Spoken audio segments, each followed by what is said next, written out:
വേദി 2-ൽ മൈം അവതരിപ്പിക്കാൻ പോകുന്ന താനൂർ BRCയിലെ കുട്ടികളോടൊപ്പമാണ് ഇപ്പോൾ നമ്മളുള്ളത് കേട്ടോ. നമുക്ക് അവരുടെ മൈമിനെ സംബന്ധിച്ചും അവരുടെ വിശേഷങ്ങളൊക്കെ നമുക്ക് ചോദിച്ചറിയാം. ആരാണ് സംസാരിക്കുന്നത്? അവൻ്റെ പേരെന്താ? നീതാല്. എന്താണ്, മൈമാണോ അവതരിപ്പിക്കുന്നത്? അതെ. വേറെ മത്സരങ്ങളുണ്ടോ?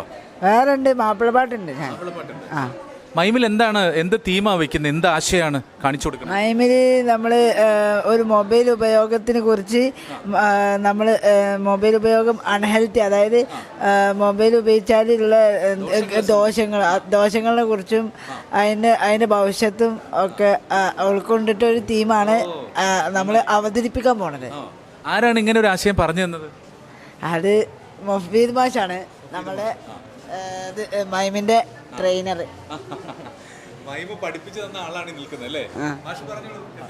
കുട്ടികൾക്ക് സബ് ജില്ലാ കലാമേളയുടെ ഭാഗമായിട്ട് നമ്മൾ പരിശീലനം കൊടുത്തതാണ്. ഒരു മാസത്തെ തുടർച്ചയായിട്ട് പരിശീലനത്തിൻ്റെ പിന്നിലാണ് ഈ ഒരു ശ്രമം നമ്മൾ കൊടുക്കുന്നത്. BRCയിലെ പല സ്കൂളുകളിൽ നിന്ന് കൈവുറ്റ കുട്ടികളാണ് ഇവിടെ വന്നിട്ടുള്ളത്. നമുക്ക് എല്ലാവരെയും ഒന്ന് പരിചയപ്പെട്ടാലോ? പേരൊക്കെ പറയുമോ? അഞ്ജലി, മൊയ്തീനിയാൽ, ഫാദി, മിഥുൻ, മുഹമ്മദ് മുഹമ്മദ് അൻഫാൽ. അപ്പോൾ മനോഹരമായിട്ടുള്ള മൈം അവതരിപ്പിക്കാൻ വേണ്ടി എല്ലാ തയ്യാറെടുപ്പുകളും പൂർത്തീകരിച്ച് അവരിങ്ങനെ നിൽക്കുകയാണ്. വേദിയിലേക്ക് പോകാൻ വേണ്ടി നിൽക്കുന്ന സമയത്താണ് നമ്മൾ അവരെ പിടിച്ചു വെച്ചത്. അപ്പോൾ എല്ലാവിധ ആശംസകളും നേരുന്നു കേട്ടോ. ഉഷാറായിട്ട് അവതരിപ്പിക്കൂ. ഓക്കെ. കുറെ ആൾക്കാർ കണ്ടോണ്ടിരിക്കുന്നുണ്ട് TV-യിൽ. എന്താ പറയാനുള്ളത്? മൈമ് അവതരിപ്പിക്കാൻ എനിക്ക് ഇഷ്ടമാണ്.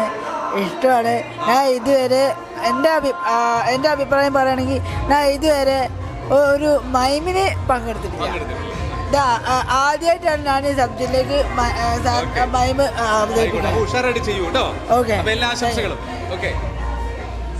ഇങ്ങനെ ഒത്തിരി കുട്ടികളാണ് നമ്മുടെ കലോത്സവത്തിൽ പങ്കെടുക്കാൻ വേണ്ടി നാടിൻ്റെ നാനാഭാഗങ്ങളിൽ നിന്ന് വരുന്നത്. ഇവർ പറയുണ്ടായല്ലോ, അല്പം മുമ്പ് തന്നെ പറഞ്ഞല്ലോ, വിവിധ BRCകളിൽ നിന്ന് ഇതുപോലെ പരിശീലനം പൂർത്തീകരിച്ചുകൊണ്ട് ആ പരിശീലകരുടെയൊക്കെ നേതൃത്വത്തിൽ, രക്ഷിതാക്കളുടെയും അധ്യാപകരുടെയും ഒക്കെ നേതൃത്വത്തിൽ ഇതുപോലെയുള്ള വേദികൾ തേടി അവരിങ്ങനെ പോവുകയാണ്. തീർച്ചയായിട്ടും അവരുടെ ജീവിതത്തിൽ വലിയ മാറ്റങ്ങൾ ഉണ്ടാക്കാൻ ഇത്തരം മത്സരങ്ങളും ഇത്തരം അവതരണങ്ങളും ഒക്കെ സഹായിക്കുമെന്നാണ് നമ്മുടെ പ്രതീക്ഷ. അപ്പോൾ കലോത്സവം എന്ന് പറയുന്നത് ഇങ്ങനെ പ്രത്യേക പരിഗണന അർഹിക്കുന്ന കുട്ടികളുടെ കൂടിയാണ് എന്ന് നമ്മൾ തിരിച്ചറിയുകയാണ്.